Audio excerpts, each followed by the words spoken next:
funnily enough, one of my favourite dishes is when I love fresh louvet. Mm-hmm. I love it just boiled, playing with lemon juice, olive oil, a big chunk of onion. And I like to dollop a big chunk of very garlicky hummus into my louvet. And then a nice big chunk of fresh crusty bread. That kind of village peasant food, I love that. I love that kind of dish. Welcome to a new episode of Most Memorable Journeys. My beautiful guest today doesn't need much introduction. Everybody knows her, especially in this part of the world, but in most parts. She is a TV personality, a TV presenter. She is known from the Discovery Channel's Travel and Living, My Greek Kitchen, My Cypriot Kitchen. But she also knows a lot about lifestyle. She knows about food. She knows about health. She knows a lot of things. And we're going to extract it all from her in this podcast today. Welcome to Most Memorable Journeys, Tonia Buxton. Thank you so much for asking me to come. We've been meaning to do this for a while, and I know I've been hard to catch, but I'm so glad that I'm here now. Well, I thought when I met you, because we met at the Cyprus Diaspora Forum, and I thought this is my chance. It's now or never. Yes. And because I say yes to everything and I just never get around to it. It's not because of any other reason, but once you set your eyeballs on someone and you see someone, you go, right now this is going to get done, because it stays in your memory better. I'm so glad you're here, and I appreciate that you're taking the time. And we were just chatting a little bit before we started recording, and we said that this famous My Greek Kitchen, My Cypriot Kitchen was the beginning of what Tonia Buxton is now. But I know when I heard it in a panel, when you were talking in a panel, it didn't just happen overnight. It took a long time until you got this started, right? Yes. I mean, it took a lot of resilience and a lot of effort. And it's like that. It's almost resilience. Is it resilience or is it stupidity? It was one or the other. I can't make up my mind.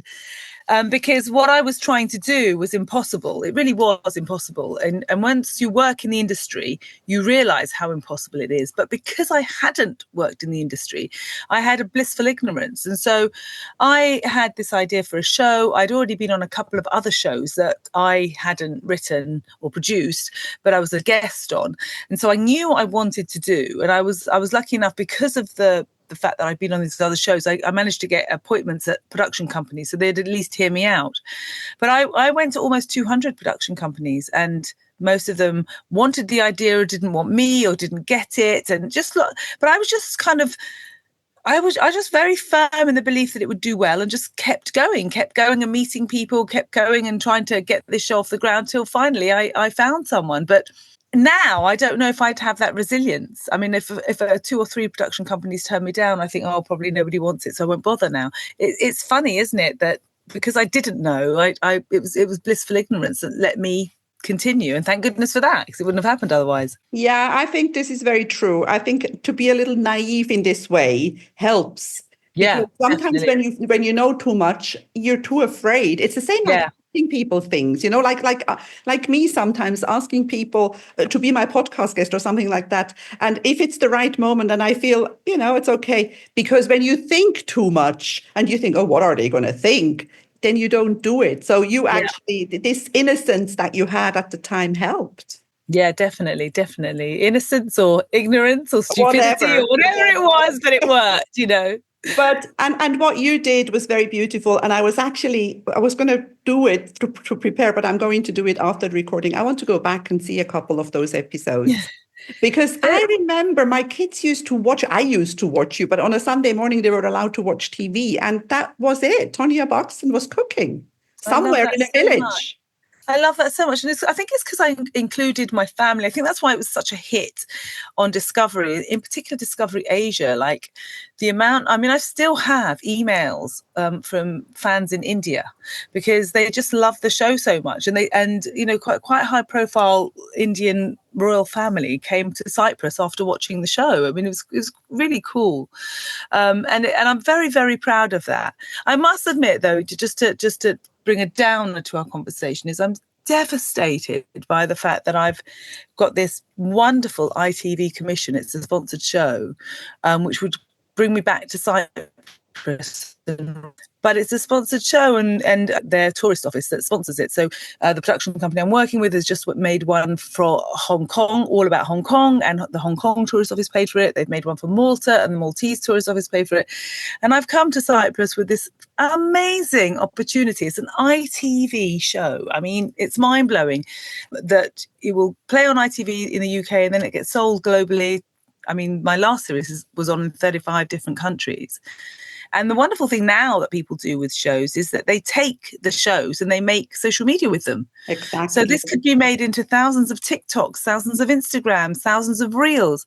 But unfortunately, the Cypriot Tourist Office doesn't get it. They keep sending me back emails saying things like, well, officially, we don't understand we do not align with your strategy, or we don't want to do this. And you're like, what do you not want to do? Bring good tourists to Cyprus. I mean, isn't that your job as a tourist office? So I got the email this morning, actually, the final one that basically said, sorry, we can't do this. It doesn't quite align with what we want to do. And I'm thinking, what do you want to do? What is the job of the Cypriot Tourist Office, if not to bring the type of tourists that my shows bring? And the type of the tourists my shows bring are tourists that are interested in local things, not just 5-star, all-inclusive, stay inside or go to Ayanaba and just drink yourself to death.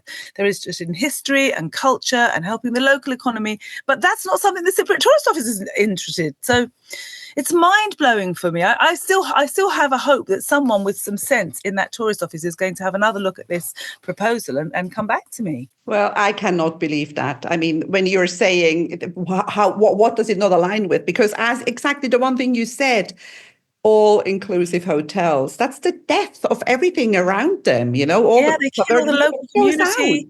Yeah, yes. Absolutely. It blows everyone up. But even, it's just we want the type of tourist that's going to watch a show and be interested when I go to a church or a historical place or a taverna that's tucked away that nobody knows about or a beach that isn't a touristy beach.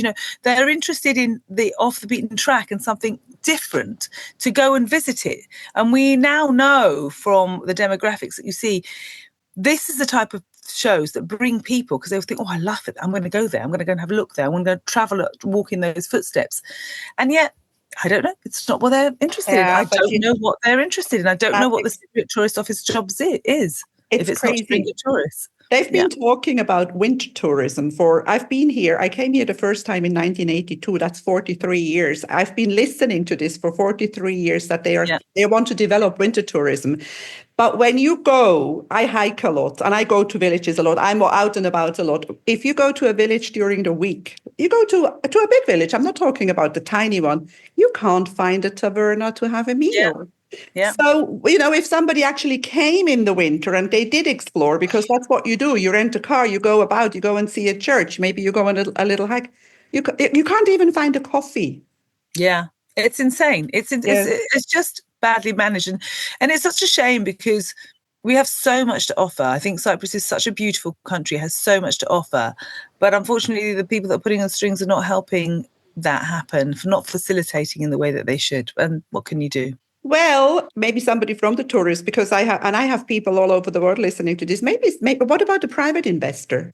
Well, absolutely. We would absolutely. I mean, it's a great advertising opportunity for any investor because to buy an advert on ITV costs, literally hundreds and hundreds of thousands for just split seconds of your product being shown. But if you have a show that's sponsored by, you get a lot of airtime for your money. But a private investor or a philanthropist. I think what I would love most of all is we have many rich millionaires and billionaires as Cypriot, and this show would be like a love letter to Cyprus. It would be great if a philanthropist has a business, they can advertise their business, but also do it for the philanthropy of the island. That would be amazing. Yeah, I like the idea of a love letter to Cyprus. Maybe it could even be called that, Yes. Because I don't know, did you watch Find Me Falling? Did you watch I did. And I found that was also a love letter to Cyprus. Very charming, wasn't it? Really charming. Yes. And about the food. There was food, they were eating snails and it was gorgeous. Now, that is really sad, but you're not giving up, are you? And you will keep coming to Cyprus and you will keep trying, because I understand from what I've been watching you and what I heard, you love Cyprus, even though you weren't born here. No, I wasn't born there, but both my parents are from Cyprus, and we would come every summer for, sometimes up to 3 months in the summer. We would come, and Cyprus was a place that we were allowed to be freer. My parents were extremely strict in the UK, and it was, it's quite challenging, to be born in a country and brought up as though you're not in that country was a challenge. But when we used to get back to Cyprus, there was a lot more freedom when we were young. And so it was lovely. We used to go and run around the village. I'd go to La Cha, where my mum was from, and Little Ronda, where her youngest brother was a priest, and hang out with my cousins and, run in the streets until late at night, and everything was safe and everything was lovely. So I grew up with such fond memories of Cyprus, fond memories of my time there. And so hence the reason the shows came out of that. And even though sometimes Cyprus changed a bit and disappointed me in certain ways, sometimes I was disappointed in it, I didn't let that reflect on my love for it, my youthful love for it. Yeah, I feel the same. I feel exactly the same because I came here in the 80s and that was the height of the Cyprus hospitality, this beautiful. Yeah, amazing. As tour guide, I would never be able to leave a hotel without having a coffee at least, or lunch, or I don't know, steak night. Yeah. I mean, that's gone. We know that. But I think that's just modern times, it's been. Maybe, but I've got to say that when I was shooting the second series of my Greek kitchen and my Cypriot kitchen, I had a sound guy who just couldn't say no to food. He just couldn't. He was very tall and he loved good food. And he ended up over, I think it was my Cypriot kitchen, he put on about 2.5 stone while we were filming, because we just, the philoxenia for the film crew was so huge and we had to actually schedule in eating time. Whereas when you're working on an English schedule, you bang, bang, bang, bang, bang, in, out very quickly. But we couldn't do that when we were in Cyprus because we had to stay and accept some hospitality for people because they get very upset if we didn't. So he put on nearly 2 stone. Yeah, I think that, and those are the things that we have to keep. Yeah, there are certain things we have to keep here. Yeah. I am not born here. I am Swiss, but I'm married to a Cypriot, and there are so many beautiful things here that I want to keep because they make life better. And it's also, I make flaunes. People always say, what the Swiss woman makes is no big deal, really, but it's tradition. Tradition is nice. Exactly with the flaunes, which that's my point exactly. So I remember it was about 4 or 5 years ago, and I was making flaunes with my daughters. And I rang my cousin and I said, we're making flaunes. She was laughing her head off. She was going into Germany flaunes. No one makes flaunes now. Are you crazy? We just go to Zotbar and buy them. And you're like, what? No. And now what I find really interesting is that when I'm making flaunes with my daughters, a lot of their Cypriot friends want to come round and watch and help and be part of it. So it's all about being community and keeping on these beautiful traditions. And so they should. And I think that's another thing which is really important. And I see that as well because my daughter is now 29. So many people don't cook anymore. So many young women don't cook anymore. And I also believe that cooking is love. It's sharing love. Cooking for somebody or cooking with somebody can be very sensual. I completely agree with you. I mean, it's funny, isn't it? It's almost like full circle, whereas Cypriot and Greek women would always cook from scratch and that was what they were known for.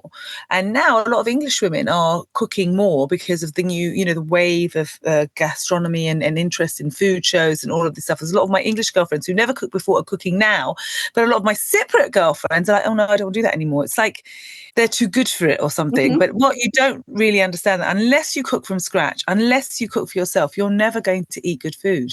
You cannot, nothing ready-made, even the best of ready-made will never be as good as cooking from scratch. Yeah, all this processed stuff is unhealthy.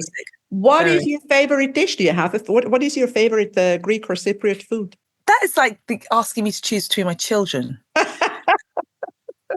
Okay. Because let me tell you, the favorite of my children changes from day to day. I do have a favorite, but it might change from day to day or depending on who's got on my nerves or not. But I think it depends on what the season is, what the weather is. I mean, funnily enough, one of my favorite dishes is when I love fresh louvet. Mm-hmm. I love it. Just boiled, plain with lemon juice, olive oil, a big chunk of onion. And I Yeah. like to dollop a big chunk of very garlicky hummus into my louvi. And then a nice big chunk of fresh crusty bread. That kind of village peasant food. I love that. I love that kind of dish.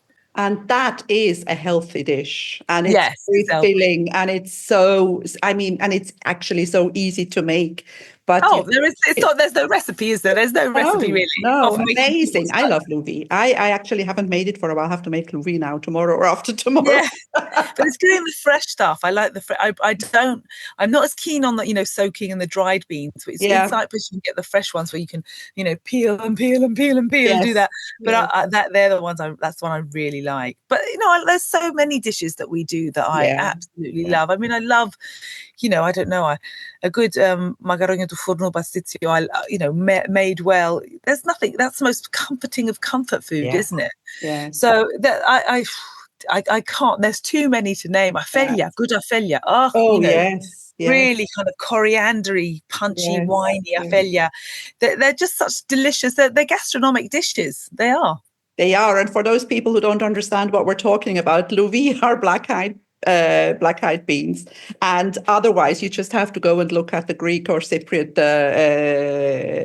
on the internet and see Yeah, what, and you'll what find it them. was. Yeah, what But she did I was great. agree. It's really worth learning if you don't know how to cook, learn how to cook Greek food. Yeah, It's yeah. now, out of all this, and one thing that I wanted to talk about when you were mentioning, when I was listening to you in this panel, you were that really made an impression on me, that you were filming with a 10-week-old baby. Tell me a little bit more about that. How did? Was. So what happened is I before going into television, I was a primary school teacher and a personal trainer. So I used to do both. I used to be a personal trainer in the weekends and a primary school teacher during the week. I had my two daughters, working away. It was lovely. And then I changed careers. Before I changed careers, my husband had we'd always said we'd have three children. We'd have another child. But because I changed careers and I'd got into television, every time that my husband said, let's have another baby, I would say, well, look, I'm on the cusp of getting this series off the ground. I'm on the cusp of doing this. I'm on the cusp of that. And before you know it, 7 or 8 years had passed.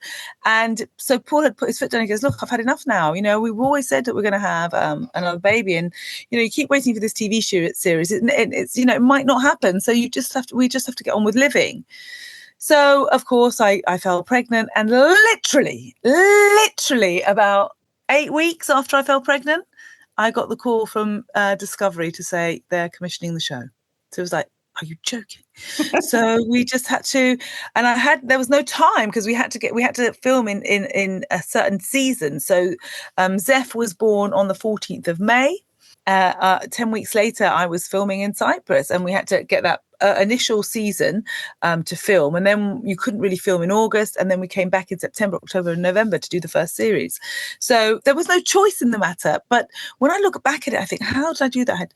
It was just so hard. I had two young daughters. I had a 10-week-old. I had to juggle the childcare. I was breastfeeding as well, so there was lots of, oh gosh, some memories of pumping in super hot stinky toilets, pumping my boob in order to be able to go off. I mean, it was hellish, but it was completely worth it. And it just shows you that when you really want something, you put all the effort into getting it, really all the effort into getting it. I love that. And that is just so true, because you wanted it. You got it. So you had to do it then, because do it.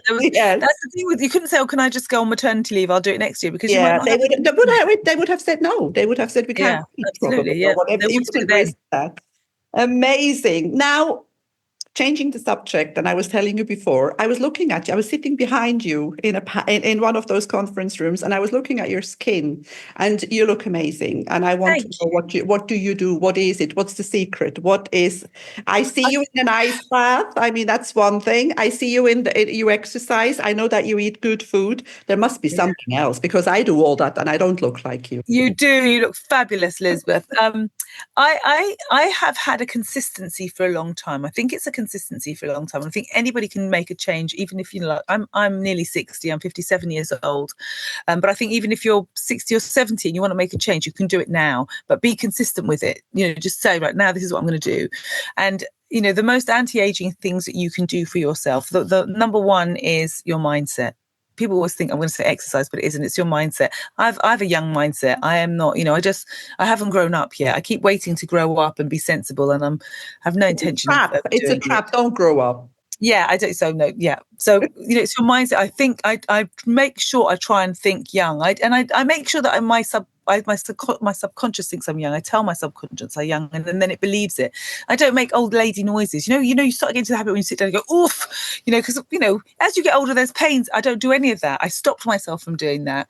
I make sure that I try and move in a youthful way, because that's what keeps you young. But exercise is a real big one, you know, constantly exercising. And especially as you get older, you know, weight training, because that keeps your muscles youthful. And then ingesting wise, I really don't eat anything processed. I just don't eat anything processed. I drink too much wine, probably too much gin, and I eat too much food, but it's all good. It's all good stuff. All the wine I drink is organic, you know, or biodynamic. And all the food I eat is really healthy food. But, you know, you want to be youthful, but you also want to have a life, don't you? There's that guy, I can't remember his name now, it's gone from my head, who wants to live forever. And the way he's living is such a miserable, oh God, who wants Why to would he live want to forever? live forever? I don't want to live. But all I know is that what I am living in, I want to live in joy and be able to have movement and be healthy. And so, you know, in order to have that, you do have to make certain, not sacrifices, but amendments. You know, like I can't have chocolate lava cake every day. I make a great chocolate lava cake, but it's, you know, if I had that every day, then that would compound on my health. So I don't. I'll have it once a month or something like that. It's those kind of choices that you have to make for your life.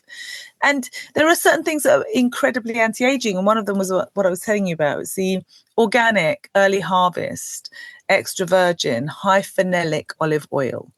And there's a couple of the most high phenolic oil producers actually come from Cyprus.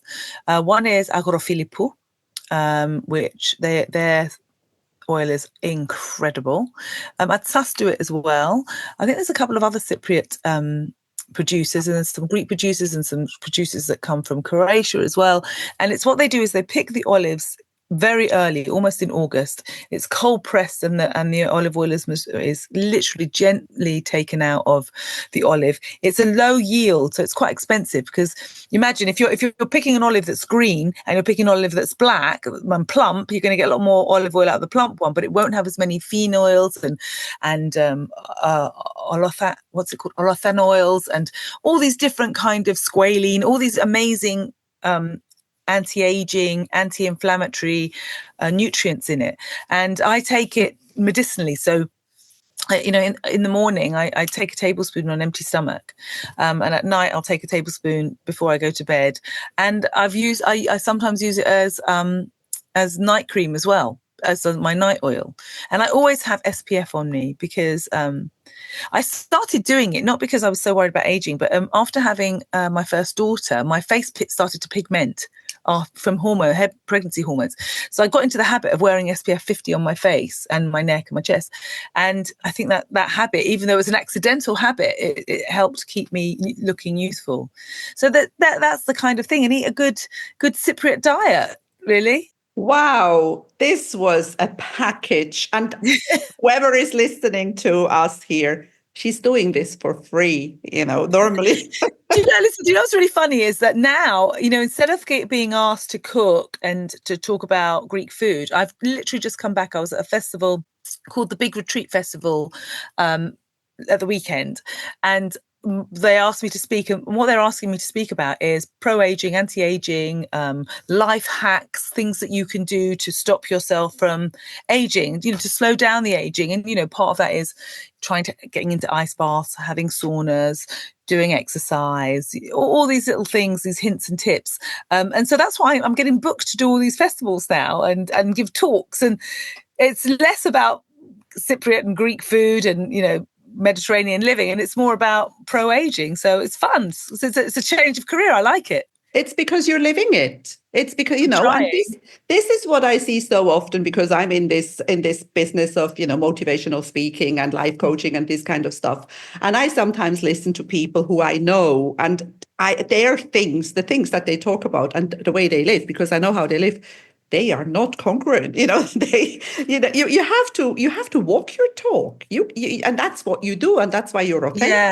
Yeah, I mean, you do, and I find that really annoying when people are hypocritical, and also they tend not to, they tend not to look it. It reminds me of it. It reminds me of when I was I've always trained. I remember being in the gym, and at the time I just got myself a bodybuilding title. I was Miss Southeast Britain 1997. I exercised and got into great shape after my pregnancy. I thought I'm going to get into the best shape of my life.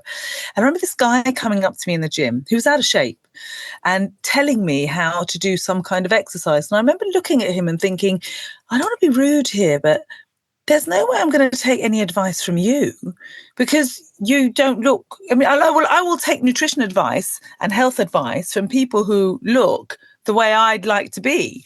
If you don't, then I'm not that interested in hearing what you've got to say because it's not work for you. So what are you telling me for? I do think you have to live as or don't preach. If you're going to be a preacher, like I'm a preacher, I'm preaching about longevity and anti-health, and when I get up in London, so.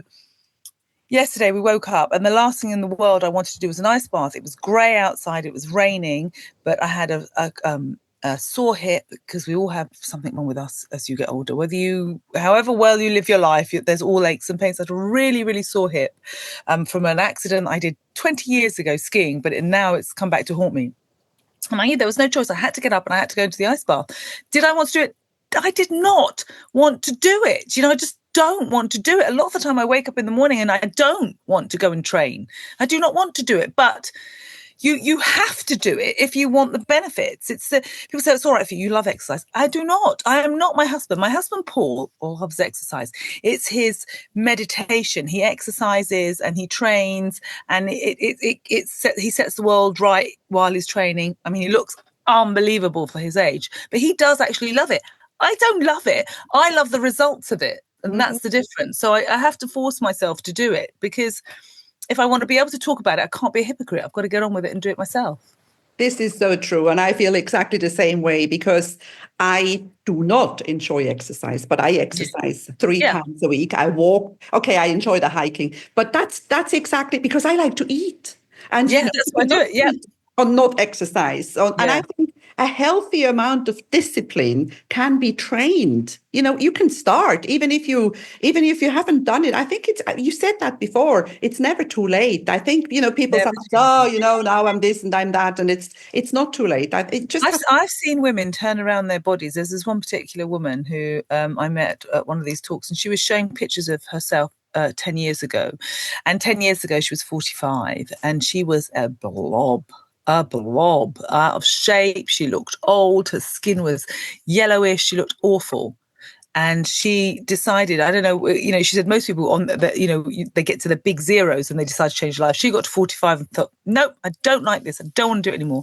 And she slowly started making small steps and whatever. And I tell you, she's the hottest 55-year-old I've ever seen in my life. She looks amazing and she oozes confidence because she's done it and her skin's glowing. She's in great shape. I think she's lost about 4 stone, which is amazing. A lot of weight. And she looks amazing. So, she's 55 now. Yeah, it's never too late. It's just never too late. Not. I was hiking last week in Corfu because I'm a hiking tour guide, and I had my oldest guest was 83. Amazing. And we were talking because you mentioned wine before. He had wine for lunch and for dinner every day. Yeah. But he's hiking.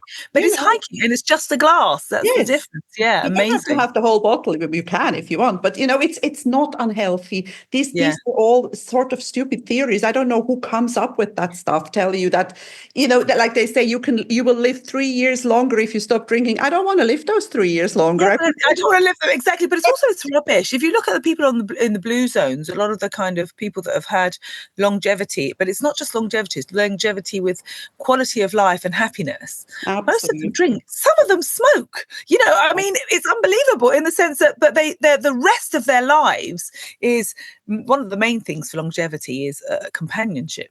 Yes. So, and having a community, Yeah. and so, having friends and doing things. And like you said, going hiking together or sitting around a table together. Community is the big one, and movement. They're the two big things. If you've got those, you've got everything. Totally. Yeah. We're already far, but I want to talk about something else because it's called Yeah. Most Memorable Journeys. Apart from Cyprus and living in the UK, do you travel? I do. I mean, I did a lot of my traveling very, very early on in my life. So I traveled through Southeast Asia. I did long, like 3-month blocks of like really not hitchhiking, but backpacking. So I went to Vietnam, Indonesia, all around Indonesia, Sumatra, Bali, all of those places, Thailand, India. I went to Kashmir, and where, because I wanted to walk in the footsteps of Alexander the Great. So where he went to Kashmir. And when I was there, everyone was saying to me, because we were where it had, we had to cover up because we were there, and they were calling us, Iskandar, women of Iskandar, because Alexander the Great's legacy is still there. All these people with blue and green eyes that are, you can trace their genealogy back to the Greeks. So I did so much Southeast Asia traveling, but I did it. Let me work out now. 35 years ago, before I had children and before I did all that. Yeah. Most of my travels now have been, I've gone to America a few times. I've been to South Africa for work, but mainly about Europe. And I love Europe. I've really love Europe, and I love discovering little places in Italy that nobody's ever heard of, because there's such a wealth to get there, or in France or places like that. I really love it. I recently went to Puglia a couple of years ago, and I can't wait to go back. I really felt like there was something in that land that pulled me. And then when I found out it was established by Greeks, the olive groves are planted there, some of them are 2,000 years old, were planted by Greeks. So history pulls me. Yeah, and there, I mean, it's a similar lifestyle when you go to Italy. It's about food and it's about wine and it's beautiful. Yeah. Yeah. Yeah, I agree. Did you think when when you're saying 35 years ago and you were traveling, when did you start having this dream of doing these shows? How did this come up in your mind? I mean, the one thing was to get them, but how did it come up? So really, if I had had me as a parent, if I would have gone to drama school. I would have gone and done something like that. Or, I loved opera singing. I would have been an opera singer. I would have done something really, really creative, because I always had that in my heart. I just really did always have that in my heart. But my parents were not the type of parents that would be able to do that. They were first generations. They were frightened. Yes. They didn't quite get any of that. And it was only so I always had that. I always wanted to do that.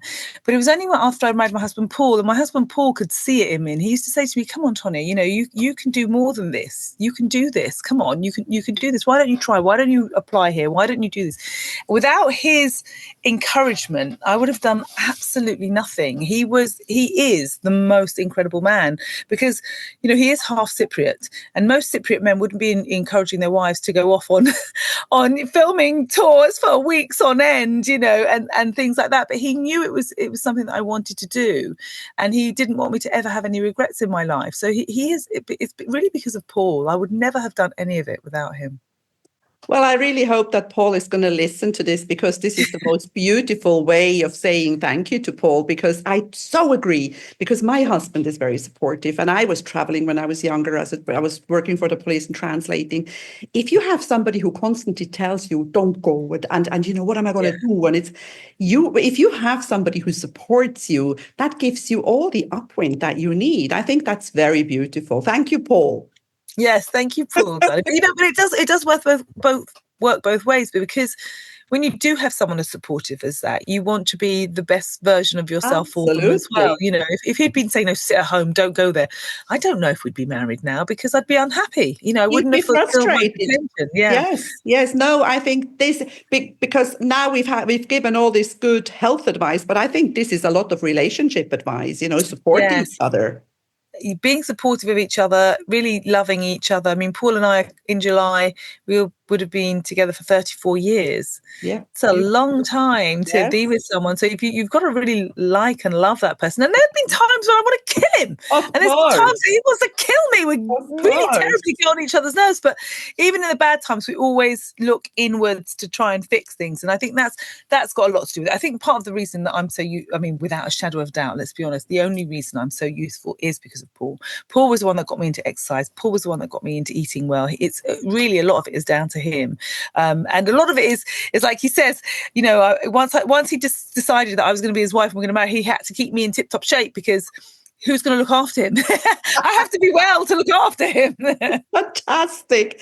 Now, you mentioned opera singing or singing, and you have a daughter who is a singer, and you think it's a little bit of channeling. Is she living your dream? Oh gosh, honestly, Elizabeth, she is so much more talented than I could ever dream of being. She is the most musical person you'll ever meet. She's pitch perfect. She plays every instrument you can imagine. She has the most beautiful voice. Because she's been on this journey for quite a while, I've heard lots of different musicians now. We used to go to open nights when she was younger, and not many people have her talent or her voice or her capacity. She writes everything that she does. I think I'm hoping that because of the type of mother I am, she's now able to do whatever she wanted, so she can go and live her dream of a musician. But her big dream is, and this is another thing, is that her big dream is, and she's had it since she was a baby, she wants to represent Cyprus in the Eurovision. That's what she wants to do.